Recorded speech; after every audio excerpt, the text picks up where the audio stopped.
Why are back extensions a poor exercise choice? Now, this can be for lower back pain. It could be for strengthening the lower back or the core, which in some respects you don't really need to do. And it can be just for keeping good back health as well. So from a rehabilitation and injury perspective, it's a poor choice. From a, let's just say, fitness perspective, it's a poor choice. And from a performance perspective, it's a poor choice. From the perspective of the injury, what we've seemed to have created is muscle activation is what it's all about, or muscle strength is what it's all about. So if I can make a joint stronger, if I can make a muscle stronger, that's going to be better for my joint. But that's not necessarily the case. So when we do a back extension, and by back extension, I mean coming down into this position and arching up. Now there's loads of different variations. We can sort of lift an arm and a leg, we can lift both arms, we can extend both arms, so on and so forth. There's lots of different things we can do with the back extension. And again, as I've mentioned, with the EMG type stuff, which is basically where they test muscle activation, people have told me, yes, but it activates the erector spinae, it activates the glutes, it activates the hamstrings. It must be a great exercise. Well, as I've mentioned, unfortunately, when we're talking about rehabilitation, when we're talking about fitness, when we're talking about performance, we don't necessarily need muscle activation, certainly in this point, certainly in this area of the body anyway. What we need is properly functioning muscles. Now, what we do have to then do is understand those muscles and what is their primary function within the body, and then we just train them accordingly. To help answer that question about what is a properly functioning core muscle, we're going to look at what the back extension is doing to the muscles and to the joint, and then we'll be able to start picking some more effective exercises based on this. Number one is it can create facet joint inflammation. Now, the facet joint, if you can think, I've got two vertebrae, and then I've got the little spinous processes off the back, and then they sort of join like that. Now, as the spine moves, these spinous processes need to slide over each other as they move. Now, when we go into this hyperextension, like that, what can happen, now, it may not be the back extension on its own that's causing the problem. It could be a lot of things, but the back extension is triggering a problem, and it's maybe not helping in what we want them to do.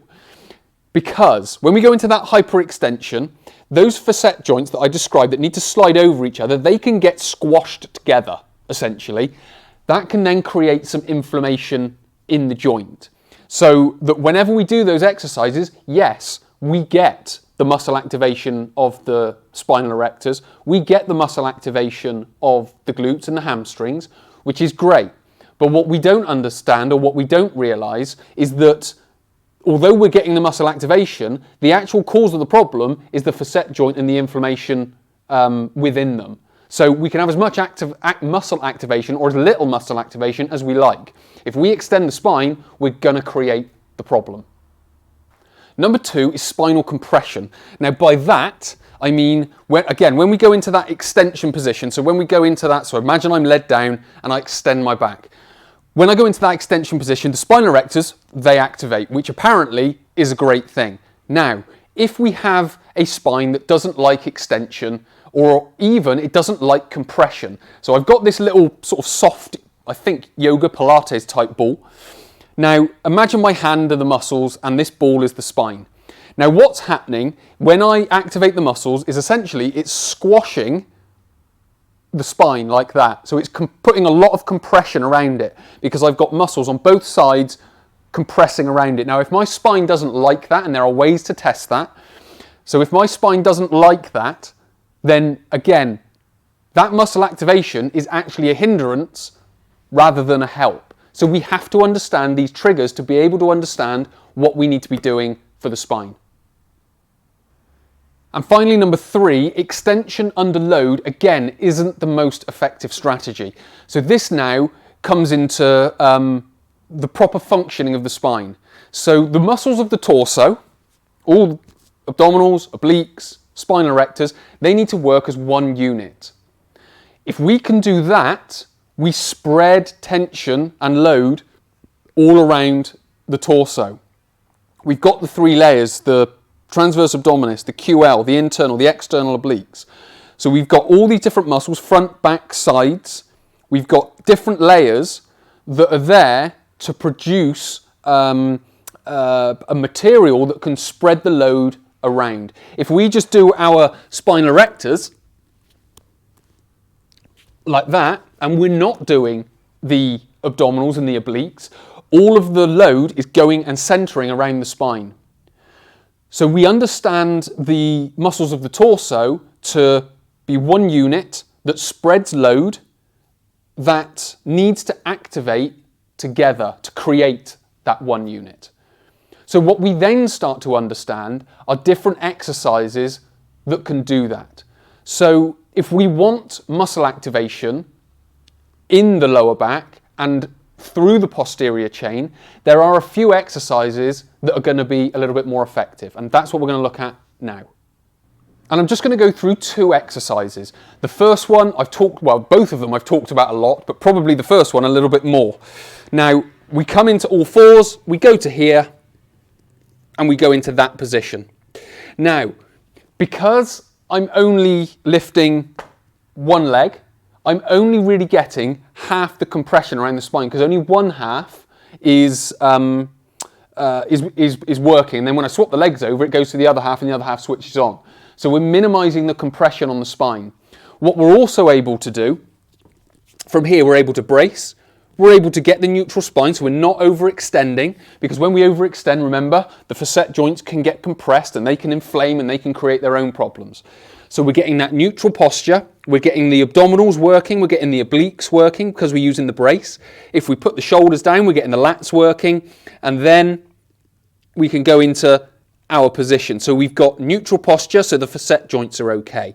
We've got one leg up, and the half the compression is on the spine.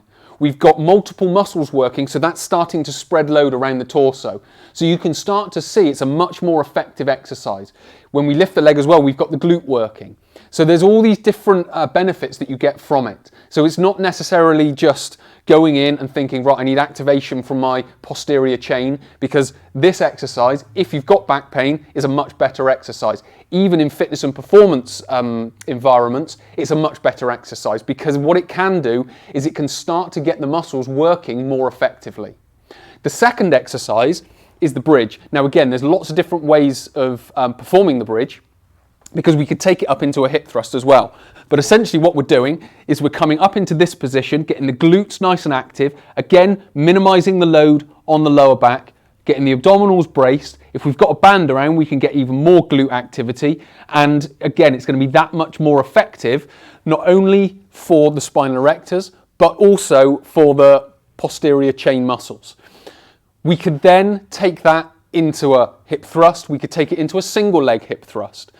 So there's lots of different options when we talk about keeping minimum load on the spine, but also getting maximum effect out of it. And if we take the bridge into the hip thrust, what we get is a much more fitness and performance outcome as well. Because what we're starting to do, where I've said the abdominals, the muscles of the torso are designed to prevent movement, the glutes and the quads and so on and so forth, they're designed to produce movement. So when we go into a hip thrust, that's what we're getting out of that. That activation and the maintenance of the spine and pushing through the hips. And then we can turn that into single leg. Again, getting adequate activation through the whole posterior chain, and we're getting the muscles to work more effectively as we want them to.